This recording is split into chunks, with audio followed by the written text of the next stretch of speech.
నమస్తే welcome to video news. ముందుగా headlines. Bihar రాష్ట్ర అవతరణ దినోత్సవ వేడుకల్లో పాల్గొన్న గవర్నర్ అబ్దుల్ నజీర్ బీహార్కు ఒక అద్భుతమైన గతం ఉందని వ్యాఖ్య.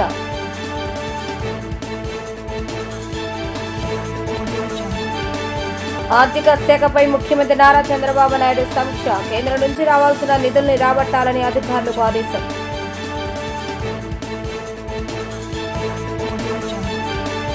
కర్నూలు జిల్లాలో నీటి కుంటల నిర్మాణానికి భూమి పూజ చేసిన ఉప ముఖ్యమంత్రి పవన్ కళ్యాణ్. చంద్రబాబు నాయుడు అనుభవమే మాకు ప్రేరణ అని వెల్లడి.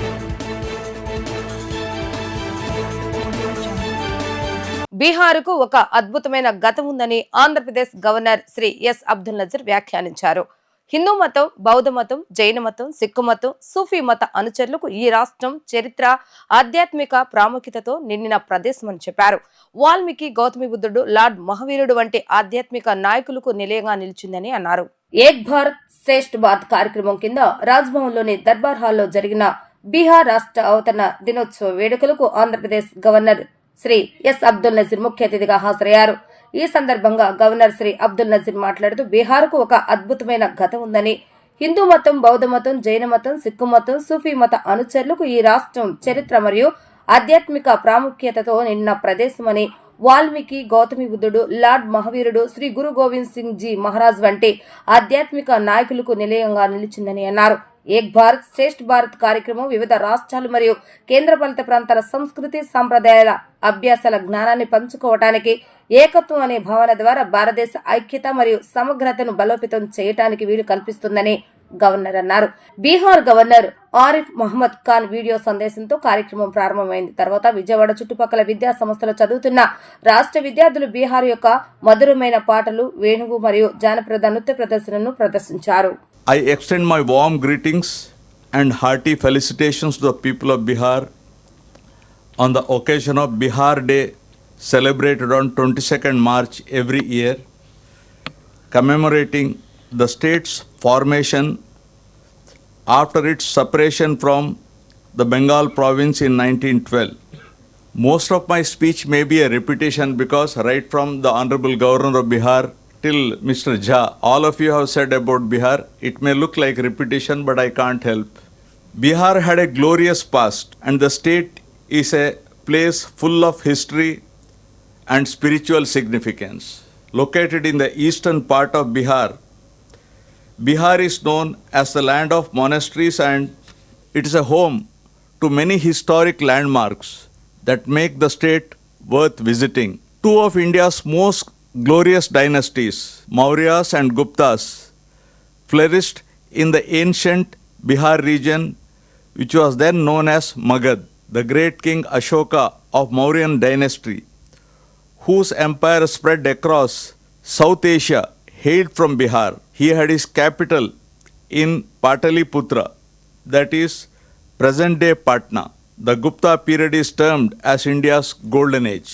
Nalanda and Vikramshila were the centers of learning, established in the 5th and 8th century respectively in Bihar, and are regarded amongst the oldest international universities where the students from across the world came to study. The great spiritual way of Buddhism originated and thrived in ancient Bihar as Buddha attained his enlightenment in Bodh Gaya. The region is full of remains of Buddhist monasteries and stupas. Lord Mahavira, the 24th Tirthankara of Jain religion, also belonged to this region and attained his nirvana at Pavapuri, Magad, present-day Nalanda, right? ఆర్థిక శాఖపై ముఖ్యమంత్రి నారా చంద్రబాబు నాయుడు సమీక్ష నిర్వహించారు. ఆర్థిక సంవత్సరం ముగుస్తున్నందున రాష్ట్ర ఆర్థిక స్థితిగతులపై సంబంధిత అధికారులతో సీఎం చర్చించారు. కేంద్ర పథకాలు ఢిల్లీ నుంచి రావాల్సిన నిధులపై అధికారులను అడిగి తెలుసుకున్నారు. కేంద్ర ప్రభుత్వ పరిధిలోని వివిధ శాఖల నుంచి రాష్ట్రానికి రావాల్సిన నిధులు వెంటనే వచ్చేలా కార్యాచరణ రూపొందించాలని అధికారులకు సీఎం చంద్రబాబు నాయుడు సూచించారు. సకాలంలో నిధులు విడుదలయ్యేలాగా చూడాలని అన్నారు. కేంద్ర పథకాలకు సంబంధించి 5 శాఖల నుంచి నిధులు రావాల్సి ఉందని ఈ సందర్భంగా అధికారులు సీఎం దృష్టికి తీసుకువెళ్లారు. ఆర్థిక సంవత్సరం ముగిసేలోగా రాష్ట్రానికి నిధులు తెచ్చుకోవాలని అన్నారు. దేశం మొత్తం ఏపీ వైపు చూస్తుందని ఉప ముఖ్యమంత్రి పవన్ కళ్యాణ్ అన్నారు. కష్ట సమయంలో కూటమిని గెలిపించారని 175 సీట్లు 164 సీట్లు కూటమికి ఇచ్చారని అన్నారు. ఎన్డీఏ కూటమిని 21 ఎంపీ స్థానాల్లో గెలిపించారని తెలిపారు. ఏపీ వ్యాప్తంగా పల్లె పండుగ విజయవంతం కావడానికి అనుభవజ్ఞుడైన చంద్రబాబు నాయుడే కారణమని అన్నారు. రాష్ట్రం బాగుండాలని సీఎం చంద్రబాబు నాయుడు కోరుకుంటున్నారని, ముఖ్యమంత్రి స్ఫూర్తితోనే తాను పనిచేస్తున్నట్లుగా ఆయన స్పష్టం చేశారు. రాష్ట్ర వ్యాప్తంగా 1.55 లక్షల ఫారం పాండ్ నిర్మాణంలో భాగంగా ఓర్వకల్లు మండలం పుడిచెల్ల గ్రామంలో రైతు రాజన్న పొలంలో ఫామ్ పాండ్ నిర్మాణ పనులకు ఉప ముఖ్యమంత్రి పవన్ కళ్యాణ్ భూమి పూజ చేశారు. అనంతరం పుడిచెర్లలో ఏర్పాటు చేసిన బహిరంగ సభలో డిప్యూటీ సీఎం పవన్ కళ్యాణ్ మాట్లాడుతూ జాతీయ ఉపాధి హామీ పథకానికి ప్రధానంగా కావాల్సింది కష్టపడి పని చేయటమేనని తెలిపారు. రాయలసీమలో నీటి కష్టాలు అధికంగా ఉండేదన్నారు. భారీ వర్షాలు పడితే నీటి నిల్వ సౌకర్యం రాయలసీమలో లేదని అన్నారు. మే నెలలోపు 1,55,000 నీటి కుంటలు పూర్తి అవ్వాలన్నదే లక్ష్యంగా పెట్టుకున్నామని అన్నారు. వర్షాల సమయంలో 1,55,000 నీటి కుంటలు నిండితే 1 టీఎంసీ నీళ్లు వస్తాయని అన్నారు. శ్రీకృష్ణదేవరాయలు చెప్పినట్లు రాయలసీమ రత్నాల సీమ అవ్వాలని అన్నారు. అభివృద్ధి కొందరికే పరిమితం కాదని అందరికీ కావాలని అన్నారు. ఒకే రోజు 13,326 పంచాయతీలో గ్రామ సభలు నిర్వహించామని చెప్పుకొచ్చారు. పనిచేసే సత్తా ఉందని, పని కోసం దిశానిర్దేశం చేసే ఏ స్వార్థం లేని వ్యక్తులు కావాలని అన్నారు. రాష్ట్రం బాగుండాలని సీఎం కోరుకున్న విధంగా ఆయనను ప్రేరణగా తీసుకుని తనకిచ్చిన శాఖలను బలంగా చేయాలని ఒకే రోజు 13,326 గ్రామ సభలు నిర్వహించి అభివృద్ధి కోసం చేపట్టాల్సిన పనుల జాబితాను రూపొందించి ప్రపంచ రికార్డు సాధించామని అన్నారు. కష్ట సమయంలో మీరు నిలబడ్డారు, బలంగా మమ్మల్ని అందరినీ నిలబెట్టారు. అంటే ఏం లేదు, అంటే రోడ్ల మీదకి ఇక్కడున్న వేదిక పైన నాయకులందరూ తెగించి రాగలరు, కానీ వెనక మీరుండి మీరు బలం ఇస్తే 175కి మనం 164 సీట్లు కొట్టగలిగాం. 21 పార్లమెంట్ సీట్లు అంటే ఇది సామాన్యమైన విజయంగా దేశం తలతిప్పి చూసిన విజయం అది. అలాంటి విజయానికి మీలాంటి యువత కానీ మీలాంటి కమిటెడ్ వ్యక్తులు లేకపోయినంటే ఈ పాటికి ఇది సాధ్యమయ్యే పని కాదు. అంటే మీరు స్ఫూర్తి పొంది మాకు బలాన్ని ఇచ్చి, ఇప్పుడు నాలాంటి వాడు కూడా పోరాటం చేయగలడు, కానీ మీరు మా వెనక నడవకపోయిండుంటే నాలాంటి వాడు కూడా ఏం చేయలేడు. అందుకని ఈ ఘన విజయం ఆంధ్రప్రదేశ్ ప్రజలకి, ఆంధ్రప్రదేశ్ యువతకి, ఆంధ్రప్రదేశ్ మహిళలకి మీది విజయం. అది మీరు విజయాన్ని ఇచ్చారు కాబట్టే కర్నూలు జిల్లాలో 119 కిలోమీటర్లకు గాను 117 కిలోమీటర్ల సీసీ రోడ్లని 75 కోట్ల రూపాయలతో చేయగలిగామంటే అది మీరు ఇచ్చిన శక్తి. అది అలాగే జాతీయ ఉపాధి హామీ పథకంలో 98% రోడ్ల నిర్మాణాన్ని పూర్తయ్యాయి. దీనికి మనస్ఫూర్తిగా కలెక్టర్ రంజిత్ పాషా గారిని మనస్ఫూర్తిగా వారికి నా అభినందనలు తెలియజేస్తాను.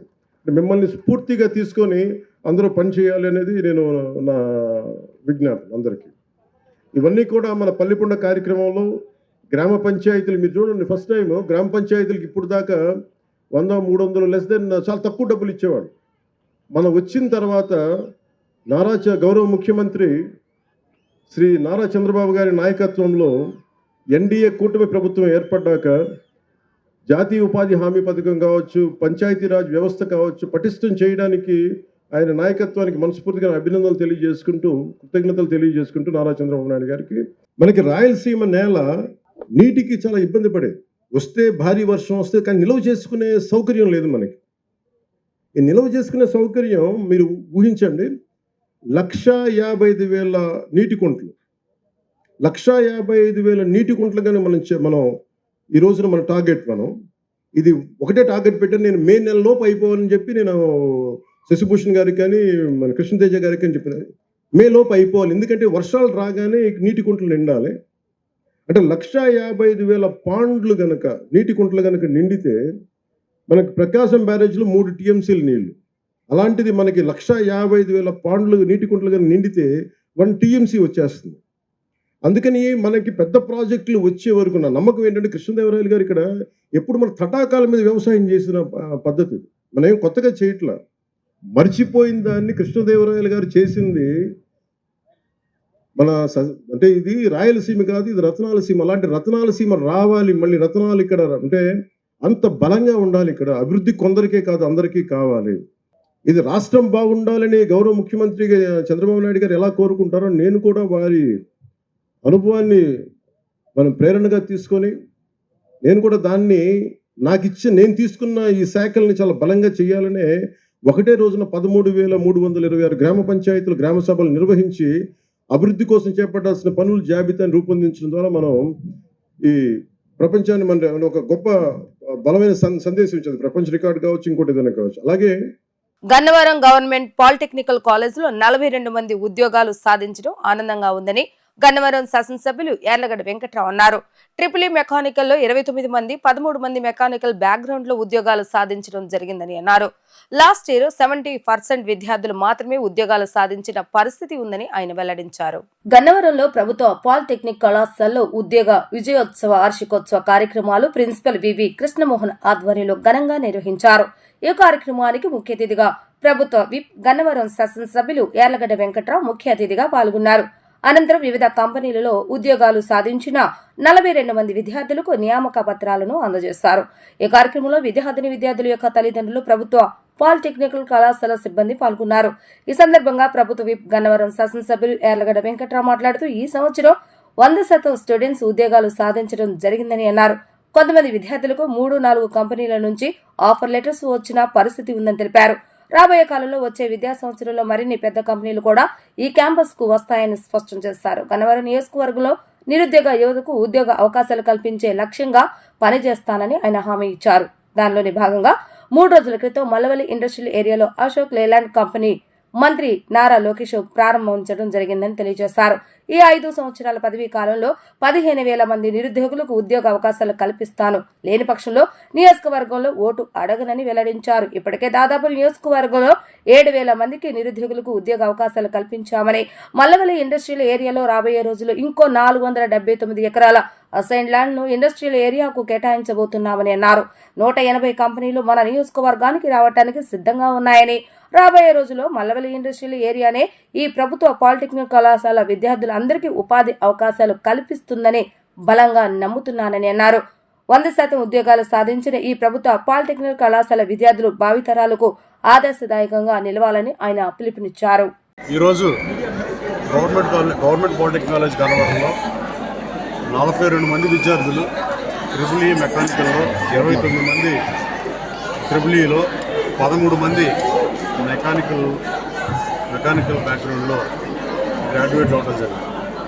దాంట్లో భాగంగా 42 మందికి క్యాంపస్ నుండి ఉద్యోగాలు రావటం అభినందనీయం. First time last year 70% of the స్టూడెంట్స్కి మాత్రమే క్యాంపస్ సెంటర్లో జాబ్ వచ్చిన పరిస్థితి. ఈసారి 100% 142 అవుట్ ఆఫ్ 42 అందరికీ ఉద్యోగాలు వచ్చిన పరిస్థితి. కొంతమంది విద్యార్థులకి అయితే 3-4 ఆఫర్ లెటర్లు ఉన్నాయి. వాళ్ళు డిసైడ్ చేసుకోవాల్సిన పరిస్థితి ఏ కంపెనీకి వెళ్ళాలి.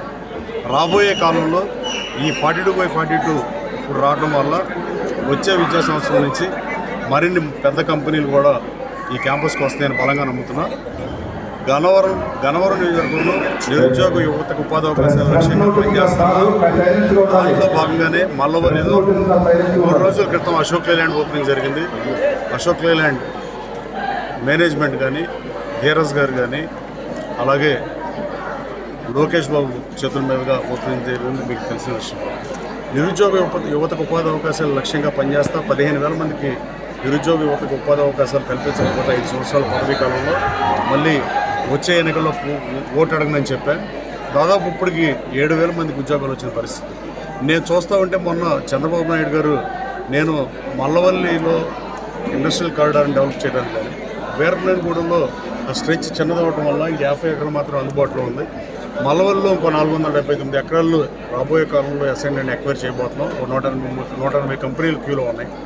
420 కంపెనీలు 18 మాసాల్లో రాబోతున్నాయి. గన్నవరంలో ఫ్యూచర్లో వచ్చే సంవత్సరం ఈ టైంకి బహుశా వచ్చే సంవత్సరం కాకుండా పై సంవత్సరంకి ఎట్టి పరిస్థితులు గవర్నమెంట్ పాలిటెక్నిక్ కాలేజీ కూడా మల్లవల్లి ఇండస్ట్రీస్లే వీళ్ళందరికీ ఈ యువతకు ఉపాధి అవకాశాలు కల్పిస్తారని బలంగా నమ్ముతున్నా. రాబోయే కాలంలో 15,000 ఉద్యోగాలు 30,000 ఉద్యోగాలు ఇస్తాం మల్లవల్లిలో అని చెప్పి చంద్రబాబు నాయుడు గారు, ముఖ్యమంత్రి గారు విజన్ 2040 సమయంలో కూడా మల్లవల్లిని ప్రస్తావించడం నేను గర్వంగా భావిస్తున్న స్థానిక శాసనసభ్యులు. రాబోయే కాలంలో గన్నవరం నియోజకవర్గం నుంచి యువత ఉపాధి అవకాశాల లక్ష్యంగా పనిచేస్తా. దానికన్నా ముందు నా ప్రమేయం లేకుండా 42 మంది స్టూడెంట్లు గవర్నమెంట్ పాలిటెక్నిక్ కాలేజీలో వాళ్ళ స్వశక్తితో 42 మంది విద్యార్థులు 42 మంది ఒక్కొక్కడికి 3-4 ఆఫర్ లెటర్ చేతులు పెట్టుకుని క్యాంపస్ సెంటర్లు కొట్టినందుకు గన్నవరం ఎమ్మెల్యేగా నేను గర్వంతో వాళ్ళని మనస్ఫూర్తిగా అభినందిస్తూ భావితరాలకు ఇది స్ఫూర్తిదాయకం. వీళ్ళ నెక్స్ట్ జనరేషన్ వాళ్ళు, వీళ్ళ జూనియర్లు కూడా ఎట్టి పరిస్థితులను ఆదర్శంగా తీసుకుని ఇంకా మంచి మంచి ఉద్యోగాల్లో స్థిరపడతారని ఆశాభావం వ్యక్తం చేస్తాం. Thank you. మహిళల ఆర్థిక స్వాలంబనే రాష్ట్ర ప్రభుత్వ ధ్యేయమని ప్రభుత్వ విప్ సెంట్రల్ శాసనసభ్యులు బొండ ఉమామహేశ్వరరావు అన్నారు. మహిళల ఆర్థిక ప్రగతికి రాష్ట్ర ప్రభుత్వం తోడ్పాటు అందిస్తుందని అన్నారు. ప్రజాశక్తి నగర్లోని నగరపాలక సంస్థ కళ్యాణ మండపంలో 62, 63, 64 డివిజన్లకు చెందిన మహిళలకు కుట్టు శిక్షణ కేంద్రాలను బొండ ఉమ ప్రారంభించారు. ఈ సందర్భంగా బొండ ఉమామహేశ్వరరావు మాట్లాడుతూ మహిళలు ఆర్థికంగా నిలదొక్కుని తమ కాళ్లపై తాము నిలబడేలా స్వయం ఉపాధి పథకాలకు ప్రభుత్వ పరంగా శిక్షణ ఇస్తున్నామని అన్నారు. ఆ క్రమంలోనే కుట్టు శిక్షణ కేంద్రాలను ఏర్పాటు చేసి కుట్టు శిక్షణ అనంతరం ఉచితంగా మిషన్లు అందిస్తున్నట్లుగా వివరించారు. ఎన్నికలకు ముందు చెప్పిన విధంగా అన్ని హామీలను రాష్ట్ర ప్రభుత్వం అమలు చేస్తుందని, పింఛను సొమ్ము 4,000కు పెంచామని, అన్నా క్యాంటీన్లు ప్రారంభించామని వివరించారు. త్వరలోనే మహిళలకు ఉచిత బస్సు పథకాన్ని ప్రారంభిస్తున్నామని, చదువుకునే పిల్లలకు ప్రతి విద్యార్థికి 15,000 రూపాయలు అందజేస్తున్నట్లుగా చెప్పారు.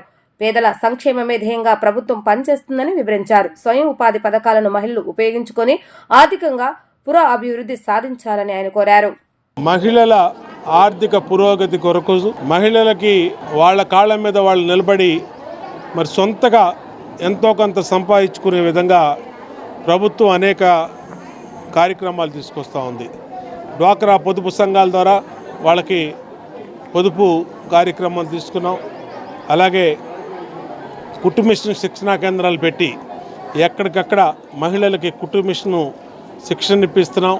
ఆ శిక్షణ పూర్తి చేసుకున్న మా అక్క చెల్లెళ్ళందరికీ కూడా వాళ్ళకి ఉచితంగా కుట్టు మిషన్లు ఇస్తున్నాం.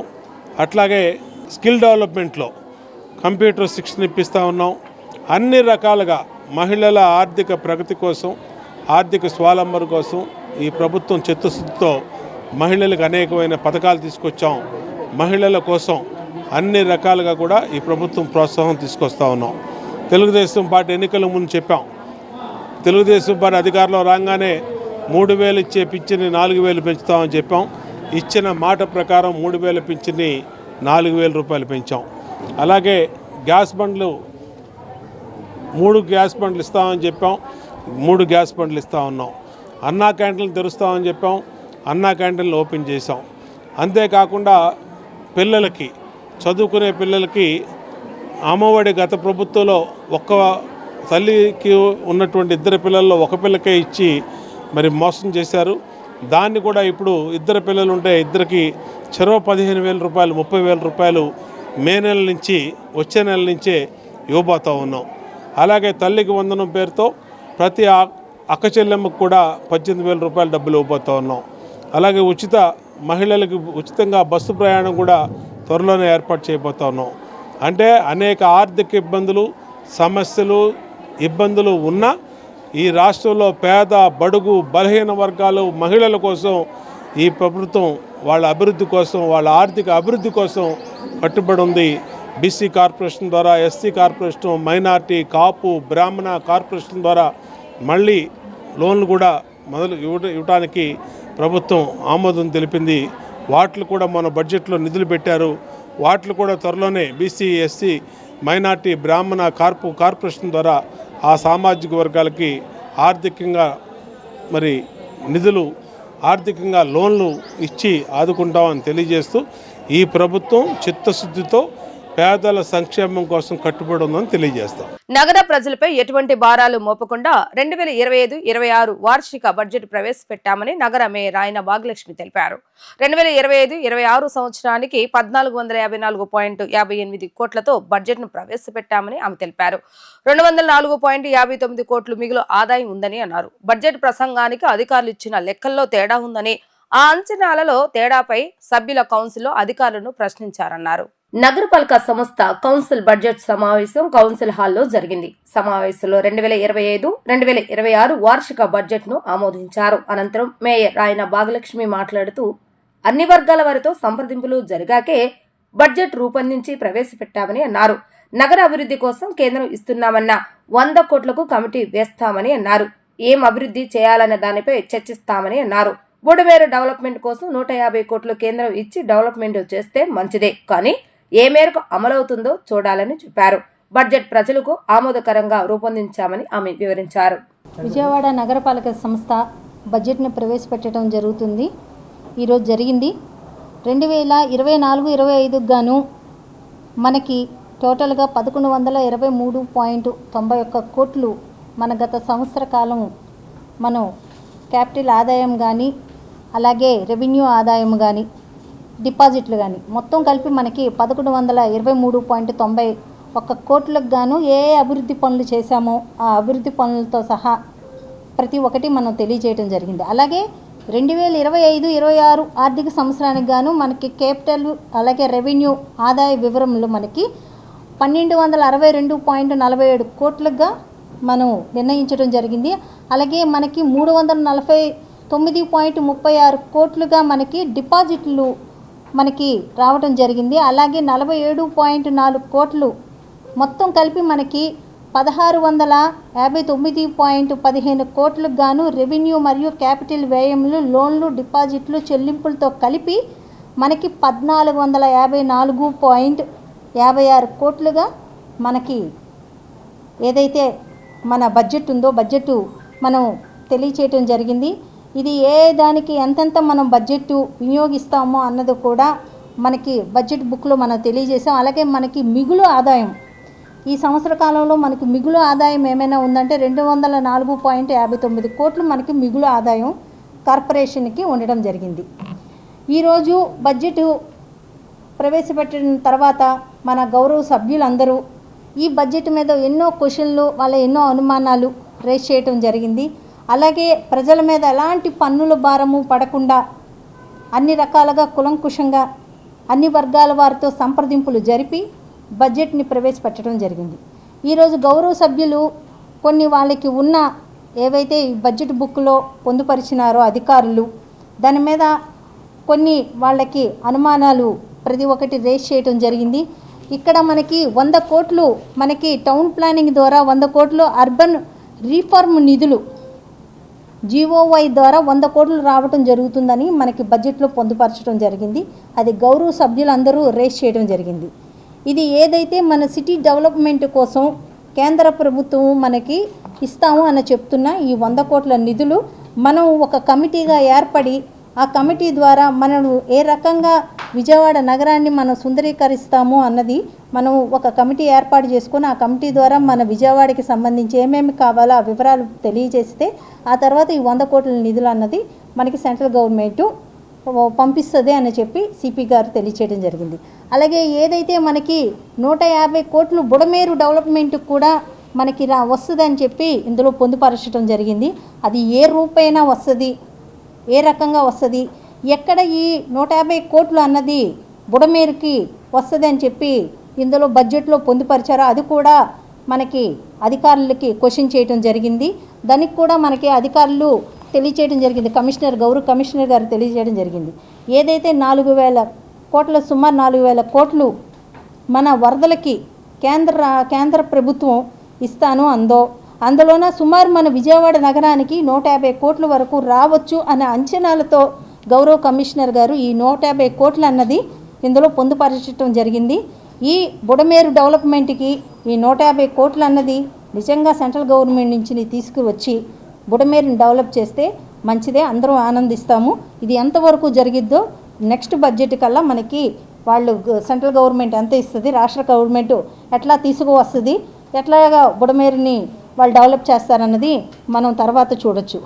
2025-26 సంవత్సరానికి గాను సంబంధించి నగరపాలక సంస్థ బడ్జెట్ కొత్త సీసాలో పాత నీరులాగా ఉందని టీడీపీ ఫ్లోర్ లీడర్ నిర్వండ్ల బాలస్వామి ఆరోపించారు. మేయర్ బడ్జెట్ ప్రసంగం మొత్తం అవాస్తవాలతో సాగిందని ఆయన ఎద్దేవా చేశారు. నగరం మొత్తం అభివృద్ధి చెందిందని మేయర్ ప్రకటించడం హాస్యాస్పదంగా ఉందని ఆయన వ్యాఖ్యానించారు. బడ్జెట్లో ఊహాజనితంగా అంకెలు ఉన్నాయే తప్ప గత ఏడాది 1,460 కోట్ల అంచనా ఉండగా 1,074 కోట్ల సవరణ అంచనా పెట్టారని ధ్వజమెత్తారు. బడ్జెట్ లోపాలపై అధికారులు సమాధానం చెప్పాలని బాలస్వామి డిమాండ్ చేశారు. గత 4 సంవత్సరాలుగా ప్రజలను మభ్యపెట్టి ప్రజలపైన భారాలు మోపే బడ్జెట్టు 4 దఫాలుగా 4 సంవత్సరాలుగా విజయవాడ నగరపాలక సంస్థలో పాలకపక్షం ఎలాగైతే బడ్జెట్ని ప్రవేశపెడుతున్నారో ఈ సంవత్సరం కూడా ప్రజల మీద భారాన్ని మోపే బడ్జెట్ని, అంకెల గారడీ బడ్జెట్ని, ఊహాజనితమైనటువంటి బడ్జెట్ని మరి ఈరోజు ప్రవేశపెట్టడం జరిగింది. ఈరోజు మనకి అంచనాలు చూసుకుంటే 25-26కి ఆదాయం 1309 కోట్లు చూపించారు, ఖర్చు 1450 కోట్లు చూపించారు. అంటే ఇంకా కార్పొరేషను 150 కోట్లు అదనంగా ఖర్చు పెట్టాలని చెప్పి కూడా చూపించడం జరిగింది. మరి కార్పొరేషను అధికారులు కార్పొరేట్లకు గౌరవ కార్పొరేట్లకు ఇచ్చినటువంటి బడ్జెట్ బుక్కుకి ఈరోజు మేయర్ గారు ప్రసంగంలో చెప్పినటువంటి అంకెలకి సుమారుగా 300 కోట్ల రూపాయల పైన వ్యత్యాసం ఉంది. మరి అధికారులు చిత్తశుద్ధి లేకుండా బడ్జెట్ తయారు చేశారా, లేదు మేయర్ గారు ప్రజలను తప్పుదార పట్టించడానికి మరి తప్పుడు ప్రసంగాలు చేశారా, 300 కోట్ల రూపాయల తేడా ఎలా వచ్చిందని చెప్పి కూడా మేము తెలుగుదేశం కార్పొరేటర్లో నిలదీయడం జరిగింది అధికారుల్ని. మనం చూసుకుంటే బడ్జెట్లో పేదలకి మందులకి 2 లక్షల రూపాయలు కేటాయించారు. విజయవాడ నగరంలో 109 మురికివాడలో ప్రసూతి కేంద్రాలు 4, ప్రాథమిక ఆరోగ్య కేంద్రాలు ఉన్నాయి. వీటిల్లో సుమారుగా మురికివాడల్లోనే 3 లక్షల మంది ప్రజలు నివసిస్తున్నారు. మరి వాళ్ళకి 2 లక్షల రూపాయలు సరిపోతే 2 లక్షలు కేటాయించి 1 లక్ష రూపాయలు ఖర్చు చేశారు. సుమారుగా 2 కోట్ల రూపాయలు పేదల మందులకి విజయవాడ నగరపాలక సంస్థ బడ్జెట్లో కేటాయించాలి. సగటున ఒక మనిషికి 50 రూపాయల చొప్పున మందులు కనుక నాణ్యమైన మందులు కార్పొరేషన్ ఇస్తే మరి 1,50,00,000 రూపాయలు అవుతుంది 3 లక్షల మందికి. మేము తెలుగుదేశం కార్పొరేటర్లో మరి హాస్పిటల్లో నిర్వహణకే 2 లక్షలు పెట్టారు, హాస్పిటల్ అభివృద్ధికి 2 లక్షలు మాత్రమే పెట్టారు. వాటిని సవరణ చేసి పెంచాలని చెప్పి బడ్జెట్లో రివైజ్ చేయాలని చెప్పి దాన్ని 2 కోట్లు చేయాలని చెప్పి కూడా మేము పెట్టడం జరిగింది సవరణ తీర్మానం. అలాగే కొండ ప్రాంతాలు 20 డివిజన్లో కొండ ప్రాంతాలు ఉన్నాయి విజయవాడ నగరంలో. కొండల మీద నివసించేటువంటి ప్రజలకి 24-25 సంవత్సరం బడ్జెట్లో 5 కోట్లు కేటాయించి కేవలం 50 లక్షలు మాత్రమే ఖర్చు పెట్టారు. అలాగే ఈ సంవత్సరం 2 కోట్లు కేటాయించారు. కొండ మీద ఉన్నటువంటి ప్రజలు తాగటానికి మంచినీళ్ళు లేక, మెట్లు లేక, రిటైనింగ్ వాల్ లేక, మరి వాళ్ళకి మంచినీటి సౌకర్యం లేక చాలా ఇబ్బందులు పడుతుంటే కేటాయించిన 5 కోట్లలో 50 లక్షలు మాత్రమే ఖర్చు పెట్టి చేతులు దులిపేసుకున్నారంటే మరి కొండ ప్రాంతాల ప్రజలంటే మరి విజయవాడ మున్సిపల్ కార్పొరేషన్ మరి అధికార పక్షానికి వీళ్ళకి వైసీపీ వాళ్ళకి చిత్తశుద్ధి లేదని చెప్పి అర్థమవుతుంది. అలాగే దోమలతో విజయవాడ నగరం అంతా కూడా దద్దరిల్లిపోతుంది. అరచేతిలో ప్రాణాలు పెట్టుకొని దోమకాటు వల్ల అనేక మంది హాస్పిటలైజ్డ్ అయ్యి మరి కొంతమంది డెంగ్యూతో మలేరియాతో పేట్లెస్ పడిపోయి చనిపోయే పరిస్థితులు కూడా ఉన్నాయి. కానీ దానికి సంబంధించి కూడా మరి డబ్బులు కేటాయించిన డబ్బులు కూడా మరి ఖర్చు పెట్టడంలో అధికారులు విఫలమవుతున్నారు. కాబట్టి దోమల నివారణకి ఎక్కువ డబ్బులు కేటాయించాలని చెప్పి కూడా మేము చెప్పడం జరిగింది. అలాగే అద్దె వాహనాలకి సుమారుగా 10-12 కోట్ల రూపాయలు అద్దె వాహనాలకి కేటాయించామని చెప్పి చెప్పడం జరిగింది. అద్దె వాహనాల ప్లేస్లో మనం ఆ డబ్బులతో సొంత వాహనాలు కొనుక్కోవచ్చు అని చెప్పి కూడా మనం చెప్పడం జరిగింది. ఇప్పుడున్నది తెలుగుదేశం ప్రభుత్వం నారా చంద్రబాబు నాయుడు గారు అంటేనే అభివృద్ధికి పెట్టిన పేరు. మరి 38 కోట్ల రూపాయలు బుడవేరు అభివృద్ధికి కూడా కేటాయించడం జరిగింది. టిట్కో ఇల్లు కూడా యుద్ధ ప్రాతిపదికన మౌలిక సదుపాయాలతో వాటి అందరిని కూడా 2-3 నెలల్లో ప్రజలకు ఇవ్వడానికి కూడా మరి యుద్ధ ప్రాతిపదికన పనులు చేపట్టడం జరిగింది. ఈరోజు ఈ బడ్జెట్ మరి ఈ విషయాలన్నీ కూడా మేము రాష్ట్ర ప్రభుత్వం దృష్టికి తీసుకెళ్తాం. ఖచ్చితంగా బడ్జెట్ అనేది పేద ప్రజలకి ఉపయోగపడే బడ్జెట్గా ఉండాలి తప్ప వాళ్ళ నెత్తి మీద భారాలు మోపేలాగా ఉండకూడదు.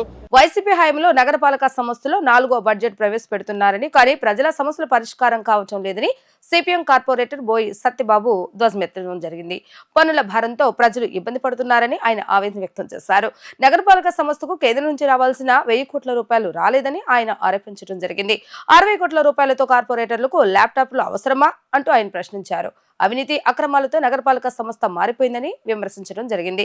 ప్రజలకు కనీస అవసరాలు కూడా అందించలేని దుర్భర పరిస్థితుల్లో నగరపాలక సంస్థ ఉందని ఆరోపించారు.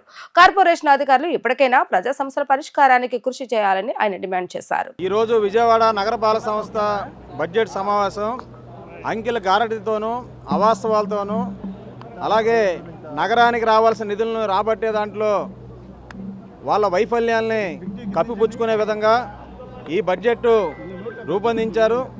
ఈ బడ్జెట్లో 1309 కోట్ల రూపాయల బడ్జెట్గా ప్రవేశపెట్టినటువంటి బడ్జెట్ నగరానికి రావాల్సిన క్యాపిటల్ ఆదాయాల విషయంలో పూర్తిగా చేతులెత్తేశారు. ఏపీ గ్రాంట్స్ నిధులు 150 కోట్లు రావాల్సిన దాన్ని విస్మరించారు. స్ట్రామ్ వాటర్ డ్రైన్ నిధులు 289 కోట్ల రూపాయలు రావాల్సిన దాన్ని కనీసం ప్రస్తావించలేదు. నగర ప్రజల మీద మాత్రం రోజు రోజుకి భారాలు మోపుతున్నారు. సరైన తాగునీరు విజయవాడ నగరంలో ప్రజలకు అందడం లేదు. రంగుమారి నీరు వస్తుంది, రుచి మారిపోతుంది. కృష్ణానది కలుషితం అయిపోతుంది. దోమలు చీల్చి చెండాడుతున్నాయి. పన్నుల భారాలతో ప్రజలు నలిగిపోతున్నారు. బుడమేరు ఆధునీకరణ కార్యక్రమాల్లో గత తెలుగుదేశం ప్రభుత్వం, ఎన్డీఏ ప్రభుత్వం, వైసీపీ ప్రభుత్వం పూర్తి నిర్లక్ష్యం వల్ల నగర ప్రజలు లక్షలాది మంది వేల కోట్ల రూపాయలతో నష్టపోయారు. అటువంటి వారికి ఏమాత్రం ఊరట కూడా కల్పించకుండా బడ్జెట్లో ఈరోజు జరిగింది.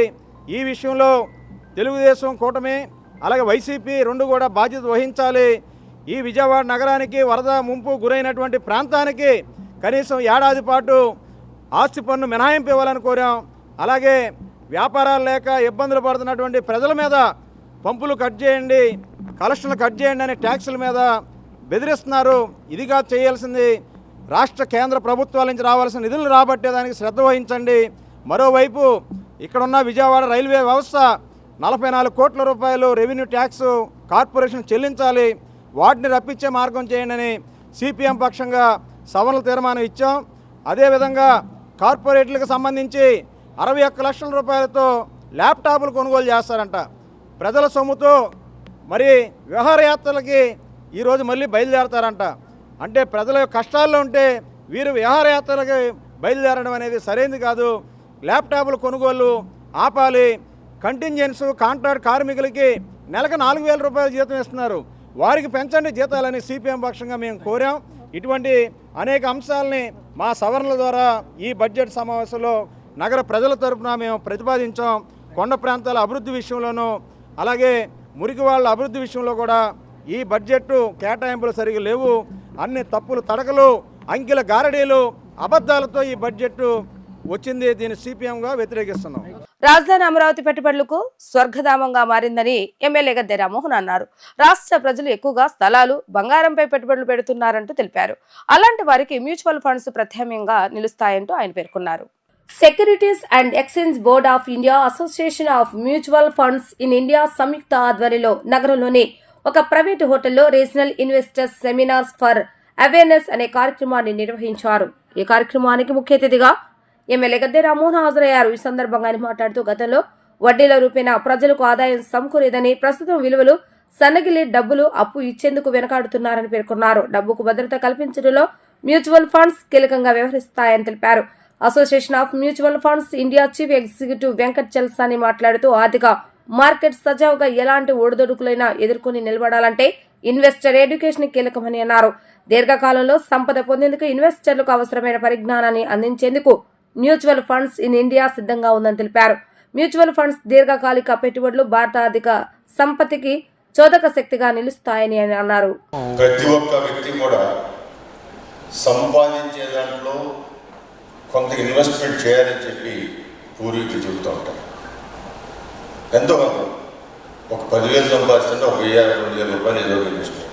మనకి విజయవాడ చుట్టుపక్కల ప్రాంతాల ఇన్వెస్ట్మెంట్ అంటే ఎక్కువగా చాలా సంవత్సరాల నుంచి ప్రైవేట్ వారికి 2 రూపాయలకు, 3 రూపాయలకు, 4 రూపాయలకు, 5 రూపాయలకు, 10 రూపాయలకు కూడా వడ్డీలకి ఇచ్చి ఆ వడ్డీలు లెక్కేసుకుని మురిసిపోయేవాడు. కానీ వాళ్ళ 10 రూపాయలు వడ్డీకి తీసుకున్నా, 3 రూపాయలు వడ్డీకి తీసుకున్నా, 2 రూపాయలు వడ్డీకి తీసుకున్నా మనకు అసలు రాదు, వడ్డీ రాదు. ఆ విధంగా అనేకమైన మంది, చాలామంది మోసపోయిన సంగతి. ఇది ఎప్పుడో 30 సంవత్సరాల నాటి ఎథిక్స్ ఉండేది. తీసుకున్న అప్పుకి కట్టాలనే అభిప్రాయం ఉండేది. ఈ రోజున ఏ విధంగా ఎక్కడొచ్చు, వీళ్ళ దగ్గర డబ్బులు ఏ విధంగా ఖాళీ ఇచ్చిన ఆలోచన చెప్పారు. ఇలాంటి సమయంలో ఇక్కడ ఇన్వెస్ట్మెంట్ అంటే కొంచెం ఈ అప్పులు ఇస్తే నష్టపోతామని చెప్పి భావించిన వాళ్ళు రియల్ ఎస్టేట్లో ఇన్వెస్ట్ చేస్తూ ఉన్నారు. సో ల్యాండ్ మీద ఎప్పుడు కూడా మనకి పెద్దలందరూ చెప్తారు, భూమి నమ్ముకున్నాడు ఎవరు నష్టపోవాలి. ల్యాండ్ మీద ప్రాపర్గా ఇన్వెస్ట్ చేసిన వాళ్ళందరూ కూడా బాగుపడ్డారు, చాలా బాగుపడ్డారు. ఇప్పుడు ఎవరు విజయవాడ నగరంలో కొంచెం హెల్దీగా ఉన్నారంటే అది ల్యాండ్ మీద ఇన్వెస్ట్ చేసేవాళ్ళు. ల్యాండ్ని ఎవరైతే కాపాడుకున్నారో వాళ్ళందరూ కూడా బాగుంటారు. మన ఇన్వెస్ట్మెంట్లో 2 రకాలు. మనం ఒక కారు కొని 5 లక్షలు, 20 లక్షలు, 40 లక్షలు పెట్టి కారు కొని అదే 20 లక్షలతో ఒక ల్యాండ్ కొంటే 20 లక్షలు 2 కోట్లైన సందర్భాలు ఉన్నాయి. 20 లక్షల కారు 2 లక్షలైన సందర్భం. ఇలాంటి కార్యక్రమాల ద్వారా వాళ్ళ పిల్లలు నిన్న ఒక బాబు కలిశాడు. ఏం చేస్తున్నావు బాబు అంటే, నేను మ్యూచువల్ ఫండ్స్లో ఒక 25 లక్షలు పెట్టాను, ఇవాళ అది 2 కోట్లు అయింది, తర్వాత అది మళ్ళీ 1.5 దిగింది, మళ్ళీ ఇంకా పెరుగుతూ ఉంది. అప్పుడు నాకు నేను ఎందుకంటే ఎక్కడ ఇన్వెస్ట్ చేయలేదు, నాకు మరి తగ్గిపోతే ఇంకా తగ్గిపోతే ఏం చేస్తా ఉన్నాను. నాకు 25 లక్షలుగా నేను ఇన్వెస్ట్ చేసింది. 1.5 అంటే 1.5 తగ్గడం నాకు అది నష్టమే లేదు. కానీ ఉన్న దాంట్లో నేను ఈ ఇన్వెస్ట్మెంట్ ద్వారా ఖచ్చితంగా హ్యాపీగా ఉన్నాను. నాకు రోజు కూడా దాన్ని చూసుకుంటూ టైం కూడా పాస్ అవుతుంది. నాకు చాలా ఇది బాగుందంటే, ఇప్పుడు దాకా టీవీలో చూశాను ధోని గారు మాట్లాడటం, ఇప్పుడు నీ నోటి తింటున్నాను బయటకు వెళ్ళాను నేను అనిపించింది.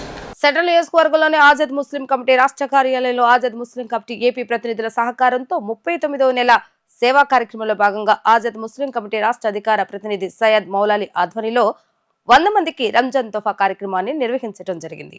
ఈ కార్యక్రమానికి ముఖ్య అతిథిగా విచ్చేసిన ఆజాద్ ముస్లిం కమిటీ రాష్ట్ర అధ్యక్షులు షేక్ నాగుల్ మీరా మాట్లాడుతూ, ఆజాద్ ముస్లిం కమిటీ మైనార్టీ సమస్యలపై పోరాడటమే కాకుండా సేవా కార్యక్రమాల్లో కూడా ముందు భాగాన ఉందని అన్నారు. 38 నెలల నుంచి సేవా కార్యక్రమాలు చేస్తున్నామని, దానిలో భాగంగానే ఈ రోజు 39వ నెల సేవా కార్యక్రమం అని అన్నారు. నియోజకవర్గాల వారీగా సేవా కార్యక్రమాలను విస్తృతంగా చేయాలని కమిటీ నాయకులకు పిలుపునిచ్చారు. ఈ రంజాన్ మాసంలో ₹1 దానం చేస్తే 70 రూపాయల దానం చేసినంత పుణ్యం అల్లాహ్ ఇస్తారని, ఒక సమాజు చదివితే 70 సమాజులు చదివినంత పుణ్యం వస్తుందని, ఒక పాపం చేస్తే 70 పాపాలు చేసినట్లేనని అన్నారు. డబ్బు కలిగిన ప్రతి ముస్లిం సోదరుడు జకాత్ తీసి ఆ డబ్బును తన కుటుంబంలో ఉన్న పేద ముస్లింలను, చుట్టుపక్కల ఉన్న పేద ముస్లింలను ఆదుకోవాలని రాష్ట్ర అధ్యక్షుడు షేక్ నాగుల్ మీరా తెలిపారు. ముస్లిం సోదరులందరికీ ఈ సందర్భంగా పిలుపునిచ్చారు. ఈరోజు Azad Muslim committee AP committee ప్రతినిధుల సహకారంతో, అలాగే Azad Muslim committee AP programme coordinator, అలాగే మన కమిటీ రాష్ట్ర అధికార ప్రతినిధి అయినటువంటి సయ్యద్ మౌలాలి గారి ఆధ్వర్యంలో ఈ రంజాన్ మాసం సందర్భంగా ప్రతి సంవత్సరం లాగే మరి మన ముస్లిం సోదరీమణులందరూ కూడా రంజాన్ తోఫా ఇచ్చే కార్యక్రమం కూడా ఈరోజు మన కమిటీ కార్యాలయంలో ఏర్పాటు చేయడం జరిగింది. ప్రతి సంవత్సరం ఒక కార్యక్రమం ఈ నెలలో చేస్తాం. దాంతోపాటుగానే ఒక్కొక్క నెల ఒక్కొక్క నియోజకవర్గంలో భాగంగా ప్రతి నెల కూడా ఒక నియోజకవర్గంలో సేవా కార్యక్రమం చేసుకుంటూ ముందుకెళ్తా ఉన్నాం. దానిలో భాగంగా ఇది 39వ నెల సేవా కార్యక్రమం.